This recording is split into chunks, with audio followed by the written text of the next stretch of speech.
first and foremost, thank you guys. I think this is a really unique opportunity that we have a brand rep to come in and give us a virtual tasting. And I want to introduce you to an individual who I think is very intelligent. I had the fortune of spending some time talking to him about his past and his experience and what he's learned being in the industry as a bartender. He's spoken very highly of by the people who know him best.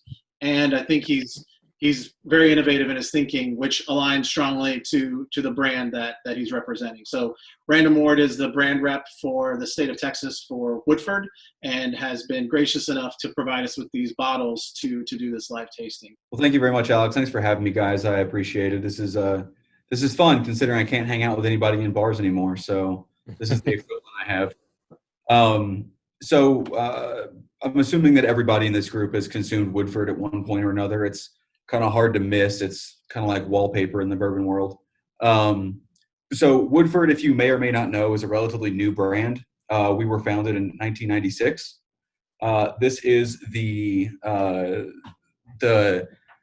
brainchild of Chris Morris and Owsley Brown II. Owsley Brown II being the grandson of George Garvin Brown, the founder of Brown-Forman. They wanted to create they saw the future. They saw that there was going to be a bourbon boom, even though there had been, 2-3 decades of declining sales in bourbon. They wanted to reinvigorate the market. They wanted to provide something that was going to try and appeal to the most number of people as possible, the widest audience you could get. And the bourbon they came up with was Woodford Reserve. Now, the important takeaways here is that this is a product that's uniquely, it's a Brown-Forman product. This isn't a brand that was purchased by Brown-Forman as they were building. This is an offshoot from the Brown-Forman family. So Old Forester is essentially the grandfather of Woodford Reserve. We use the same mash bill. The difference is that we have a different water source, a different yeast propagation method. We have a different distillation method, and we've got a different maturation method, right? So we at Brown-Forman, if you guys aren't aware, have our own cooperage. So we get to pick our own barrels, do whatever we want to with them, play around. It's fantastic. To talk a little about the history of Woodford Reserve and what was once known as the LeBreau and Graham Distillery, we have to go back to the early 1800s with Elijah Pepper opening up the distillery on Glens Creek, and then working later with James Crowe. James C. Crowe was a scientist from Scotland who has been credited with perfecting the sour mashing process. So the process by which we take backset, we feed the lees, that dead yeast and everything, and the previous and part of the previous wash into the new wash that gets distilled. That ended up getting purchased by LeBreau, who was a French wine merchant, and Graham, who I'm gonna draw blank on that. I just read that today, and I'm gonna blank about what Graham did exactly. Who ended up distilling there for quite some time until the Brown-Forman Corporation picked it up in the late 1800s, carried it through until 1940 when it was sold off to a farmer. They repurchased it in the late 70s and held on to it, and then decided that this is where they were going to move the Woodford Reserve Distillery to when they decided to open it up as a brand. Now, some of the things that we hold true to at Woodford Reserve that's important when you talk about the lineage and history of distilling in Kentucky is that we are one of the very few distilleries to use a pot still method. So the vast majority of bourbons that are produced using, thank you, Alex, I appreciate it. So the vast majority of bourbons that are produced in Kentucky are used using column stills. There's not to say that one's better than the other. They're both wonderful methods. I adore column still distillates. Trust me, I drink Old Forester almost every day. What I will say, though, is that when Scottish and Irish settlers were moving to Kentucky for that 40 acres, if they settled down on it, they wanted to try and find a way to use some of their surplus crop. Well, distilling in Scotland and Ireland had been exclusively pot still until Aeneas Coffey perfected the column still and ended up getting it patented. Pot still was still the most common way of distilling and definitely the easiest to set up on the fly. So as a way to hold true to tradition in Kentucky, we make all of our whiskeys through a triple pot still process. Now, if you haven't seen them, they are enormous. They're very tall, which means that we get a very clean, bright whiskey off of it. the best way to describe Woodford Reserve is that it's perfectly balanced. And what I'm going to do, because we're going to be getting into Randy doing the nosing side of things and learning how to taste whiskeys, I'm going to share my screen because I want to share with you the Woodford Reserve Bourbon, our flagship Distiller Select. This is our flavor wheel. Our flavor wheel was designed to be, if I can get it to set up, let me verify it's the right one. Can you guys see that? Give me a thumbs up. Okay, great. So this was designed to highlight exactly where the sources of flavor come from in whiskey. Later, we're going to go over the 5 sources of flavor in whiskey and how changes to that can influence whiskey down the road. But for right now, I want you guys to take a look at this and see where some of these flavors are going to be coming from. One of the things that's important to take away with Woodford, who can tell me what the industry standard is for fermentation, length of time that is for bourbon in Kentucky? Does anybody know offhand? 3 days. Yeah. So Woodford, correct. So Woodford, we actually we ferment for 6 days. So we allow our yeast, which is a very aggressive yeast, to continue to consume, continue to break down starches, convert them to sugars, continue to take that sugar and convert it into ethyl alcohol and carbon dioxide for up to 6 days. And that's what really gives us those high fruit notes, that green apple, that grassiness, some of that bright green grape or red grape notes that I get off of it. And that was designed specifically because that longer fermentation period appeals to a much wider audience, because we don't dig deep into spice specifically or the sweet aromatics like butterscotch or brown sugar or maple. We're sort of all over the place. You can take it any direction you want to.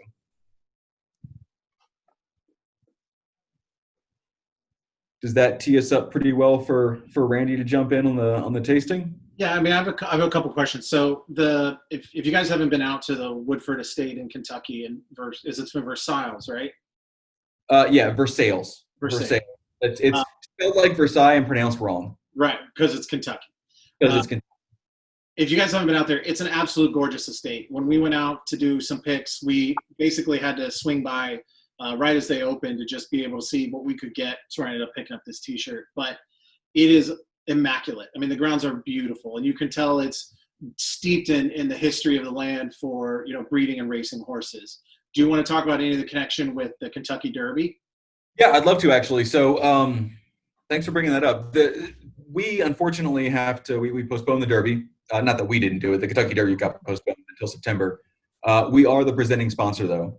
So we are, if you look at the Derby, it's all roses and greenery and champagne and Woodford Reserve, and we are the Derby when it comes to the spirit of choice. We are the mint julep. That's our claim to fame. That in the Manhattan. So when we made the move to become the presenting sponsor, it really ties into how valued Woodford Reserve is in Woodford County, and how integrally linked the horse racing business and equine sports in general are with the brand. If you ever get a chance to go out to the distillery, if you ever get a chance to drive to sales, I definitely recommend taking those back roads. I got the privilege to do it in October, and 45 minutes of back roads and driving through horse country is just stunning. It's the only distillery I've ever been to where I felt underdressed in a suit. It's unbelievably beautiful. I really can't say enough good things about it. And I'm 100% biased. I am. So take Alex's word for it when he says it's beautiful. It absolutely is. I can vouch for that as well. I've been there. Yeah, same here. I believe that the part of the reason why Woodford is such a beautiful tourist destination is because it's one of the few distilleries that was designed for that purpose. Most of the other distilleries were already in existence before the concept of bourbon tourism was even invented.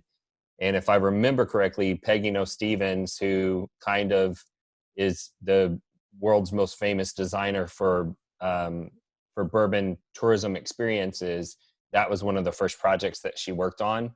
Yep. And you can tell it is just, it's so beautiful.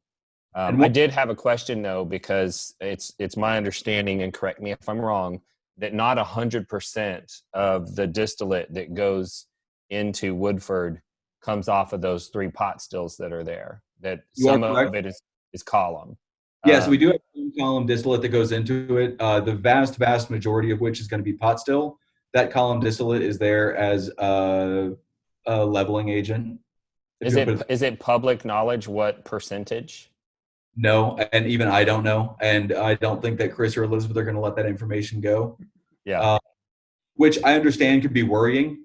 We are a very transparent brand for almost everything. Having watched a batch come together, I wouldn't be terribly concerned about the amount of column distillate that goes in there. It's really meant to be the rug that ties the room together. Right. Right. So you have the same mash bill as Old Forester. Do you know if you have the same yeast strain as Jack Daniel's? We do not. Okay. We have a separate yeast strain. We have a separate lab that tends to that yeast strain. Jack Daniel's obviously has their own, and they have their own world's fortune to play with their yeast as much as they want to. But no, our yeast is different from Old Forester. It's different from Jack Daniel's. It was designed at the inception of the brand to produce these flavors. It is what I will say. I will say this: it is an incredibly aggressive yeast strain. I have pictures. I don't know if I can pull them up. The yeast strain that we have is so aggressive that it leaves these super thick CO2 clouds on top of the fermenters. For those of you that have been, you know that we do open top fermenting. Our yeast is so aggressive. Regular open top fermenting would leave open the possibility of wild yeast strains getting in and potentially adulterating a batch that is coming off of the fermenter. But we found that with our process, with the yeast that we have, we don't even allow the opportunity for wild yeast to propagate in it. It's such an aggressive product. And to talk a little bit about the tourism side of it, just as a fun tidbit, when we opened the distillery in 1996, we took our first tour in 1997. So it wasn't even a year into a running production facility that we had our first tour going through it. Random, before you go into kind of the process of how it's made, it'd be interesting also to know, you've mentioned the mint julep and cocktails. I know some brands really align themselves to standing up on their own, while others try and make it a component of a bigger, arrangement, if you will. So really aligning to cocktails. Has Woodford taken a stand on what they want their product to be? Yeah, we have. And I think that we are more open to whatever utilization purpose you feel is necessary.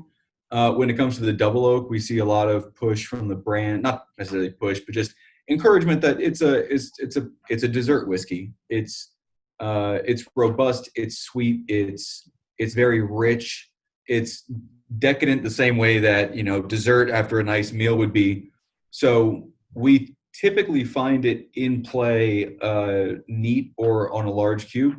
My preference for enjoying it at home is whatever glass it fits in. I've happened to be fortunate enough to have a bunch of these Glencairns, so typically it goes in here. What I will say, though, is that don't ever pass up your opportunity to have a double oak Manhattan or a double oak Boulevardier with Carpano Antica and Bruto from St. George. That is potentially one of my absolute favorite cocktails of all time. It's rich, it's robust, it's velvety. As far as the rest of our products go, one of the things, a lot of companies and a lot of people in general will eliminate the idea of using a bourbon or a spirit in a cocktail based solely on its price, which I think in and of itself is not appropriate. That being said, I wouldn't do like a Macallan 70 in Coke. What I would recommend is, be honest with yourself. And if I would enjoy this more as a cocktail, have it as a cocktail. The advantage we have is that everything is line price for us. So everything in a tall, skinny bottle, like the Woodford Reserve Distillers Select, through the wheat, the malt, and the rye, that's all line price somewhere in the neighborhood of $32 for a 750. Go nuts. There are core expressions. They are wildly available. We're not going to see a decrease anytime soon. And that is direct from Chris Morris. Feel free to use the malt, the wheat, and cocktails. Go nuts. We think that each of our products stand up on their own just fine. We also think that it'd be a shame to limit bartenders from being creative. Yeah, absolutely. Do you want to talk a little bit about the double oaking process? The double oaking process is our core lineup's only barrel finished expression. It was designed to showcase the influence that the wood has on it. If you notice, the other 4 bottles are all tall and skinny. The double oak bottle is short and squat. The idea behind the change is so that you can identify where the source of flavor is adjusted. The 5 sources of flavor in whiskey are the grain, the water, the fermentation, the distillation, and the maturation. Now, with all the Woodford products, the yeast is going to be the same, the water is going to be the same, and the distillation method is going to be the same. So the only difference we have are grains and maturation processes. Now, the bourbon, the rye, the wheat, and the malt all have different mash bills. The double oaked is our bourbon, just aged for an additional year in a new, freshly toasted and charred cask. Now, unlike Independent Stave or Kelvin Cooperage, we at Brown-Forman have our own cooperage. Now, that allows us to control, we are vertically integrated when it comes to the production of how our whiskeys are matured. If it helps, you guys know the most expensive part of whiskey making is the barrel. It costs about $230 to produce a single barrel for first-time use. Our regular bourbon goes directly into a heavily toasted, heavily charred cask. And at Brown-Forman, because we have our own cooperage, we don't have to assign numbers to it. It's a very arbitrary system that Independent and Kelvin will use. Ordering a 4 might be a different 4 for any number of producers. We know that we get to choose our toasting time and our charring time, the char level, to make Woodford Reserve as unique as we want it to be. And that goes the same for every Brown-Forman product. All of our cooperages produce the ones in Alabama, the ones in Louisville, both produce for Jack Daniels and for Woodford Reserve and Old Forester in early times and the like. So, quick question. Is it the case that all Brown-Forman barrels are both toasted and charred? Yes. So that's part of the production of whiskey in general when it comes to whiskey maturation. Toasting and charring are independent events that occur in the bringing to life of a barrel. So toasting, which is long-term application of high heat without catching the wood on fire, that yields breakdown and degradation of lignin and oak tannins. That will give us vanillin, so those heavy vanilla notes. That'll also give us some of the coloration to whiskey that we expect.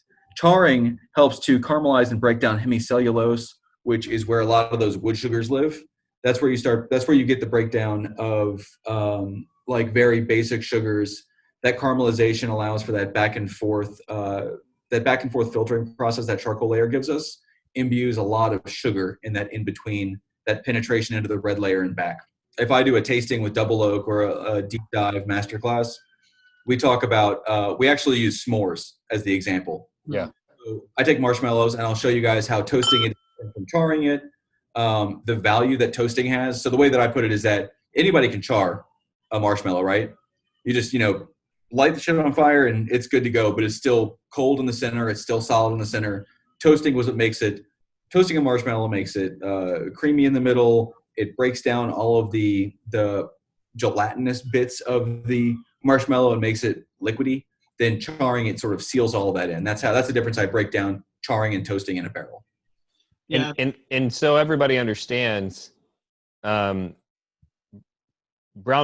is probably the only major producer that is both toasting and charring their barrels. Almost everybody else buys their barrels from Independent Stave, and those barrels are not toasted.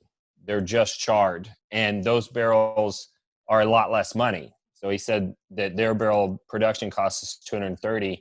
Independent Stave will sell their barrels to other major producers for $150, $170.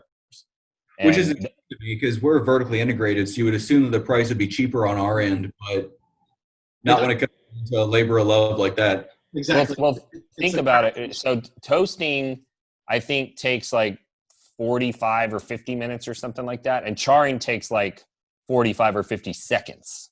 Yeah. And so your production time that you're spending on each individual barrel is increased by a significant factor, but it does have a huge impact on the flavor of the whiskey. And so that is something that we as consumers can respect, that all those Brown-Forman products, they've put that extra time into production. And then in the case of Old Forester, they air dry instead of kiln dry there, because you can dry your oak after it's been cut up in a kiln, and it's a lot faster, or you can air dry it. And there's some scientific research that shows that air drying removes more of the bitter tannin flavors that are in the oak. And so we all lost our minds a while back ago for the E.H. Taylor seasoned wood or seasoned oak, whichever one was air dried for 13 months instead of 6. That's the standard process for Old Forester, which is also a Brown-Forman brand. Do you know if the staves are air dried for Woodford? Both air dried, yep. They go standard crib blocks up, and they get air dried out in the open air. Yeah, and so those bottles that we were all chasing and are now worth, whatever they're worth, $800 a piece, because they spent that extra time air drying the staves. That's what standard $32 Woodford goes through. Yeah, and that's I think that's Brown-Forman's crime, right? Having cool products that are made using tried and true methods, and then pricing it reasonably. So there's a quick question before, as we transition over to the batch proof. There is some, and I don't know if this is more of a Randy or a random question. There is a lot of products that are bourbon and then finished in other barrels. So we've seen that those things have to be stated as finished bourbons to be compliant with COLA. With this having a second barrel, so either this double oak product or like a Balmorea, are they still being able to be classified as bourbons? Yep, absolutely. So it is still a bourbon, hands down, and that's because it goes into another new virgin oak cask. Now, as far as its primary method of aging being newly charred American white oak, that is what makes it a bourbon to begin with. Mm-hmm. Nothing about our finishing process would change that at all. The second barrel that it goes in for the extra year, is it exactly the same barrel that it was sitting in the first time?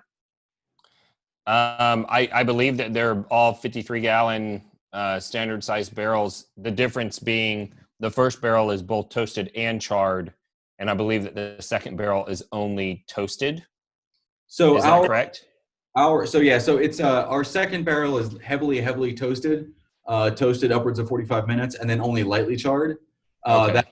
The idea is that the heavy toasting will yield more vanillin and toffee notes and imbue that really rich hue that comes from the double oak at 90.4 proof. And the light charring gives you just enough sugars to not make it overpowering. Now, one of the things that's important about aging to take away is that there is a law of diminishing returns associated with it. The vast majority of the flavoring that you get, the flavoring and the impact that the food is going to have occurs in those first 2 years. After that, it is an asymptotic slide down. If you've ever been fortunate enough to try our double oaked, I don't know who here has had it before, but it's exceptional. The double oak is actually not more of a good thing, right? It's not more honey, more toffee, more marzipan. It winds up skewing more into the spice category where you get black pepper, baking spices. It tastes almost like jerk chicken to me in a way. And part of that is because that second year of maturation brings out more of that tannic nature and allows the rest of that mash bill to shine. That's awesome. All right, so as we move into the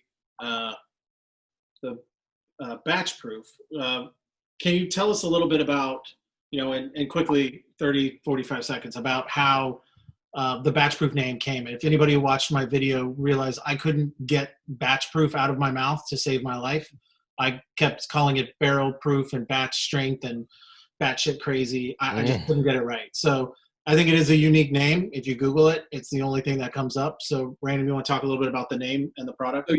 So like we discussed earlier with personal selection, private select, barrel select, whatever, it's navigating some legal murky waters. That being said, when it comes down to choosing a name, at Woodford Reserve, we are very proud of the blending process that creates our whiskey.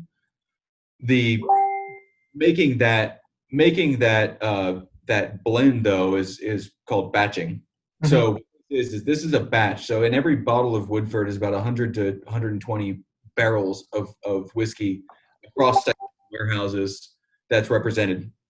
When they choose what the batch is going to be for every run of every bottling run, Elizabeth McCullen and Chris Morris taste these barrels. The batch proof you have for you guys is 123.6 proof. That's the 2020 batch proof. That is the flavor profile. That's everything they put in together, filtered but otherwise unadulterated, undiluted out of the barrel at whatever its blend was going to be. Now, this exact same product, watered down to 90.4, should taste exactly like standard Woodford Reserve Distillery Select. This is simply a higher proof offering. It's a more concentrated offering. The reason it's called batch proof is because it's just that. It is one bottling batch. It's not a barrel. It's not a single barrel offering. It's not a small batch offering. We don't use that terminology necessarily because, I mean, it's a 24,000 liter batch. It's not exactly small. We try and make sure everybody has ready access to it. So I mean, that's really the nomenclature for why it's called a batch proof. Yeah, so our standard mash bill is 72% corn, 18% rye, 10% barley. So we find that, and this is somewhat Chris's lament, but our standard age is creeping closer to 5, but that's just based on flavor. So it's not that a 5-year bourbon is any better or worse than a 7-year bourbon. It's just about how it's maturing. And that goes with all of the no age statement bourbons that you're out there tasting. You guys have experienced a lot of those. Slapping an age statement handcuffs you to the flavor because, if you've got an Elijah Craig that is no longer a 12-year and you've got a real singing bourbon in 10 years and you can't put it in the blend. Right. So a lot of people might not know that when you see an age statement on a whiskey, it's the youngest barrel to go into that bottle. So especially with scotches, you might have ones that are significantly older because they're trying to blend to a profile. So they'll call the youngest whiskey as that age. So that's why Random said, you might have a beautiful 10-year, but they can't put it into a 12-year. I think the rule is different in Scotland. It is. In Scotland, it's not the youngest. I think it's the average. Yeah. In the United States, it's the youngest. And in rum, it's the oldest. So like the Ranzacapa 23-year is a Solera aged. It could have one drop of 23-year rum in it, and it's a 23-year rum. Also, all of the stuff that we're talking about, for anybody who's new to it, if you get the opportunity, there's this book. This is the Certified Specialist of Spirits. If you get a chance, it's an easy read. It's not gonna break the bank. It's like $20 on Amazon. This is the 2019. I've got the 2020, and I've got the workbook. One of the mandates is that we all become certified specialists of spirits at Brown-Forman. So I'm working on that right now, but it's a really great resource in general. If you're just getting into spirits and learning about production methods, I highly, highly recommend it. Everything we've talked about today is covered in great detail in there.